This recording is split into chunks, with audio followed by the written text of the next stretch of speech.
Welcome, everyone, to what is undoubtedly the most critical, urgent, and intensely debated basketball discussion in the country today.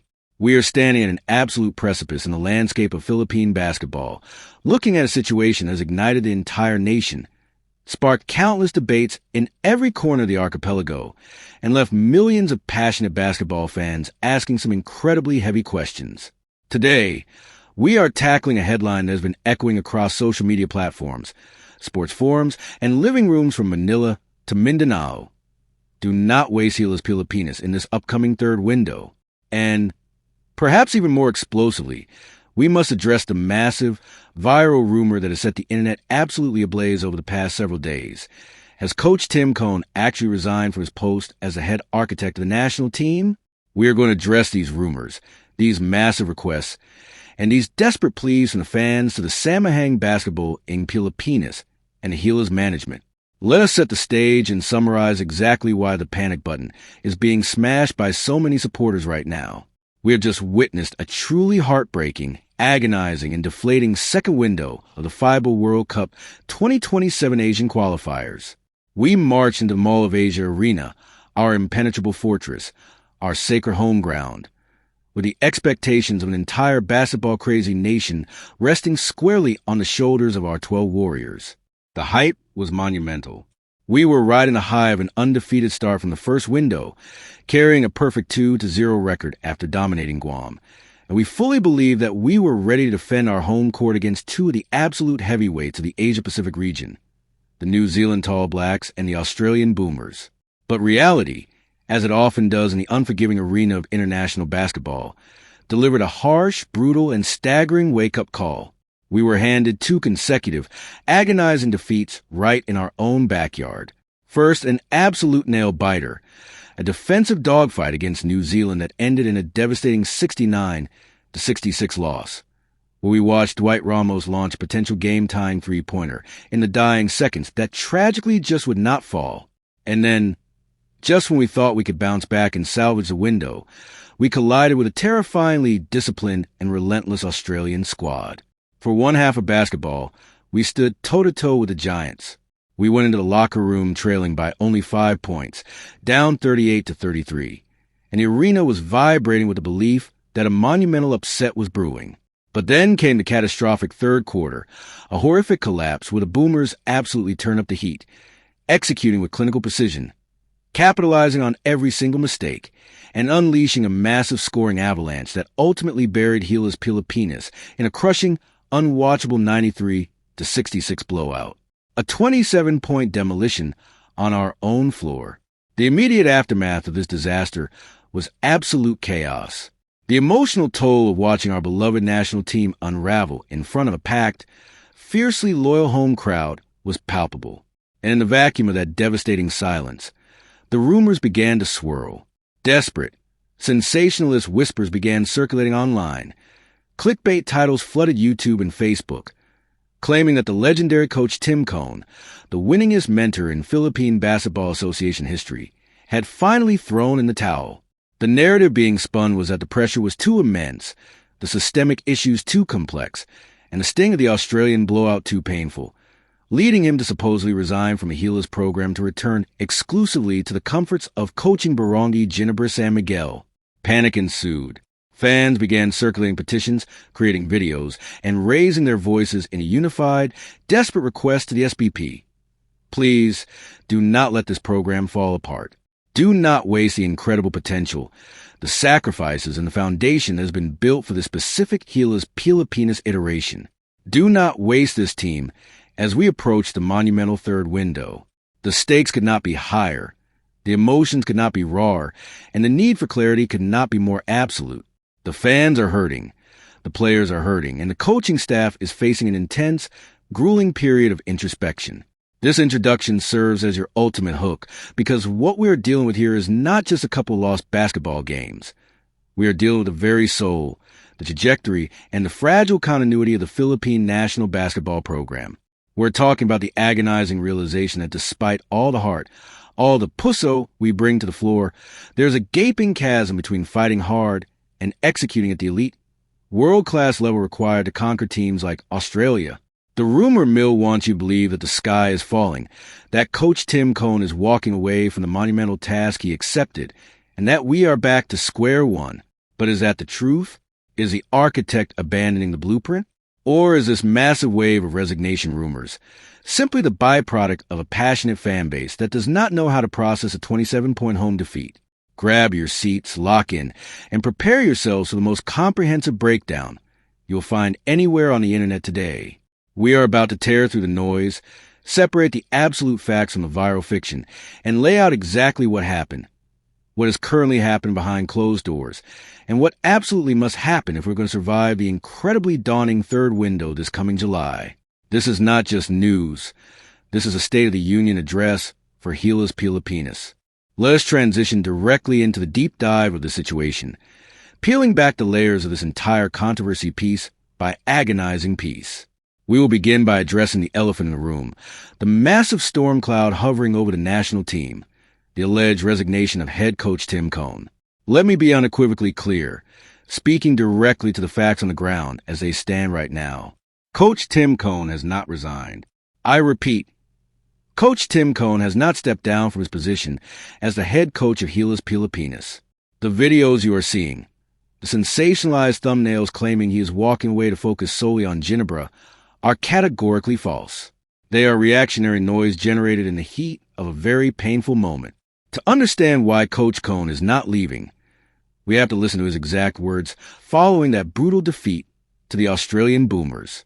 When he sat down at the post-game press conference, his demeanor was incredibly somber, entirely reflective of a man who had just taken a heavy punch to the gut. He did not mince words. He called the loss exactly what it was. It was a very painful one, he stated. It was a painful second half, painful to be a part of, painful to watch, especially in front of our home crowd. We want to be better than that. Those are not the words of a man looking for the exit door. Those are the words of a fiercely competitive, 25-time PBA champion coach who is agonizingly aware of the gap in execution and is taking absolute, unfiltered accountability for product on the floor. He went on to describe the deflation of the team, noting that defensively, they did everything they wanted in the first half, holding the powerful Australian scores at bay. But when the Boomers started to stretch the lead, hitting consecutive agonizing three-pointers, the energy of the Gilas squad simply evaporated. They lost their composure, they lost their defensive principles, and they ultimately lost their fighting spirit in the final two quarters. But admitting defeat is not the same as admitting surrender. In the very same breath that he acknowledged the sheer pain of the blowout, Coach Tim Cone immediately pivoted to the future, specifically addressing the highly anticipated third window. He explicitly stated, "It's back to the drawing board for me a little bit.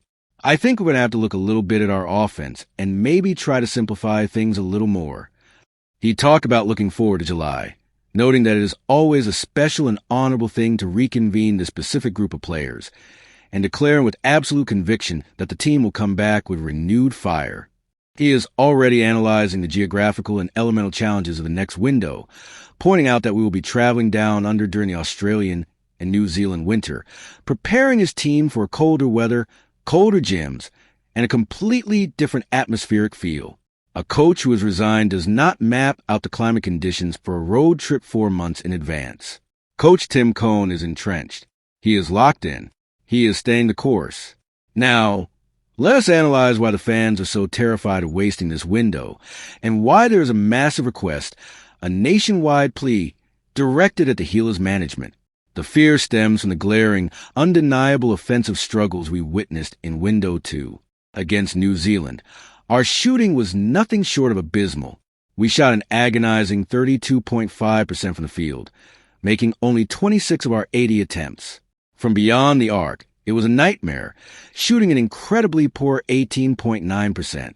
You simply cannot beat the 25th ranked team in the world, missing over 80% of your three-point shots. Then, against Australia, the nightmare continued. We shot 34.4% overall, and a mere 29% from the three-point line. The offense looked stagnant, predictable, and incredibly labored. The legendary triangle offense, the system that has brought Coach Cone unparalleled success in the domestic league, seemed to grind to a painful halt against the extreme length, physical aggression, and elite defensive rotations of the oceanic powerhouses. This is where the massive request from the fans comes in. The fans are screaming, do not waste this roster. Do not force a complex system if we do not have the preparation time to execute it perfectly against elite international pressure. Coach Cohn himself admitted this, stating that while he has no complaint about the personnel, highlighting that we have proven elite shooters like Dwight Ramos, Justin Brownlee, Kevin Kiambao, and Calvin Oftana, the team is simply not generating the quality of shots required to win. The mechanics of the offense are failing to create the separation needed against taller, faster defenders. When Justin Brownlee, our naturalized anchor and absolute offensive savior, is forced into grueling, contested isolation plays because the offensive sets have broken down, we are playing directly into the hands of the Australian defense. Brownlee was phenomenal against Australia, bouncing back from a quiet 4-point outing against New Zealand to drop 20 points, grab 8 rebounds, and dish out 7 assists against the Boomers. But he cannot do it alone. He cannot play 1-on-5 against a team featuring guys like Elijah Pepper, who mercilessly torched us for 28 points on 5 blistering triples, or Tanner Krebs and Mitch Creek, who systematically dismantled our perimeter defense. Furthermore, we must address the roster continuity and the absolute necessity of preserving this core. The Gilas program has historically been played by a revolving door of players, a chaotic mix-and-match approach born out of scheduling conflicts with the PBA and other leagues. Coach Cohn was brought in to change that. He was given a mandate to form a dedicated pool, a core group of players who would grow together, build immense chemistry, and understand the intricate nuances of a system over a multi-year period leading up to the 2027 World Cup. The request of the SBP is crystal clear. Do not panic. Do not blow up the roster. Do not throw away the blueprint because of one bad window. Yes, we miss the towering presence of Kai Sato and AJ Edu, both of whom provide essential rim protection and vertical spacing. Yes, there are questions about integrating Justine Baltazar more effectively, but the foundation, anchored by Brownlee, Ramos, Scotty Thompson, Chris Newsom, and the emerging presence of Quentin Miller-Brown, who fought valiantly for 11 points and 7 rebounds against Australia, must be protected.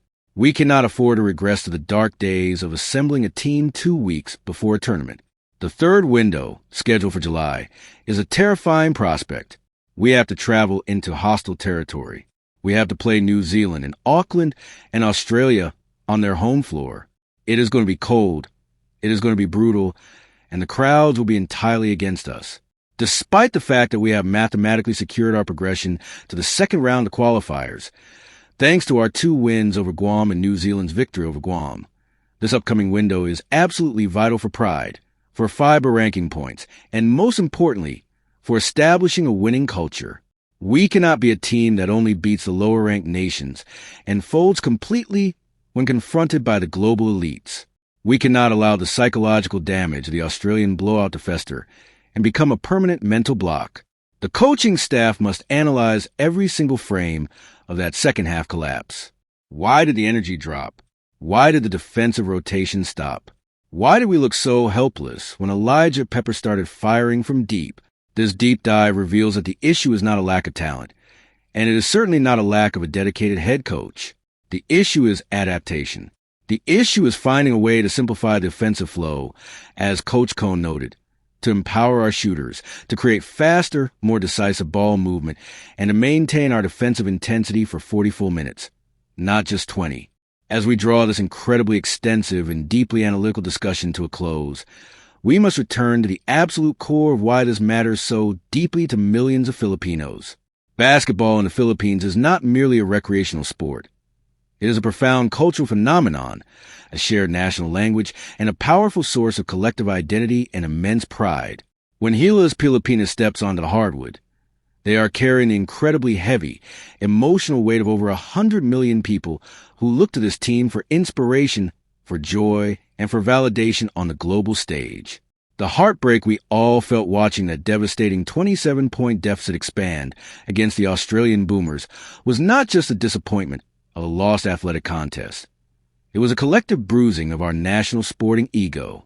It was the painful, glaring realization that the mountain we're trying to climb to reach genuine, consistent world-class status is incredibly steep, treacherous, and unforgiving. But this is exactly why the sensationalist rumors, The desperate cries of resignation and the panic calls to abandon the current program are so dangerous and counterproductive. Coach Tim Cone is an institution in Philippine basketball. He is a master tactician, a proven winner, and a leader who understands the immense psychological burden of the Gilas coaching seat better than almost anyone else alive. He has faced the fire before. He has navigated through the crushing weight of public expectations, the intense scrutiny of the media, and the agonizing sting of high-profile defeats throughout his illustrious career. The fact that he emerged from the locker room after the Australia game, looked the media dead in the eye, took the blame, and immediately started talking about going back to the drawing board to simplify the offense for the July window is the ultimate proof of his commitment. He has not run away from the storm. He is standing directly in the center of it, analyzing the wreckage, and figuring out how to rebuild the ship stronger, faster, and more resilient than before. The request to Gilas, the massive, unified plea from the entire fan base, must not be a request for a magical, overnight fix, because such a thing does not exist in international basketball. Instead, the request must be for unyielding perseverance, absolute tactical honesty, and unwavering support. We are asking the Samahang Basketballing Pilipinas to continue protecting this core group of players, to ensure that the injuries to critical big men like Kai Sato and AJ Edu are managed perfectly so they can return to reinforce our desperately depleted frontcourt. We are asking the coaching staff to ruthlessly evaluate the offensive system, to strip away the complexities that bog the team down against elite defensive pressure, and the design sets that maximize the incredible individual talents of Justin Brownlee, the perimeter shooting of Dwight Ramos and Kevin Kiambao, and the relentless motor of Scotty Thompson. And finally, to you, the incredibly passionate, beautifully dedicated, and sometimes overwhelmingly demanding fans of Philippine basketball, we must also do our part. We must transition from a culture of immediate, reactionary panic to a culture of mature, steadfast support. Yes, we demand excellence. Yes, we demand that our players leave every single ounce of their energy on the floor. But we must also understand that building a program capable of consistently threatening teams like Australia and New Zealand takes time, patience, and a willingness to endure incredibly painful growing pains. The second window was a bitter, difficult pill to swallow. It exposed our flaws, highlighted our vulnerabilities, and shattered the illusion that heart alone can overcome a massive discrepancy in size and elite execution. But it also provided the exact blueprint of what we need to fix. As we look toward the daunting third window this coming July, as we prepare to send our boys deep into the cold, hostile environments of Auckland and the Australian continent, we cannot send them off with a cloud of doubt and negativity hanging over their heads. We must send them with the absolute assurance that whether they win by 20 or lose by 20, as long as they play with tactical discipline, unbreakable unity, and that legendary fighting spirit, the nation will stand behind them. The road to the 2027 FIBA World Cup is a marathon, not a sprint. Do not waste the lessons of this window. Do not abandon the captain of the ship. Let us regroup, let us learn, and let us prepare for absolute war in July.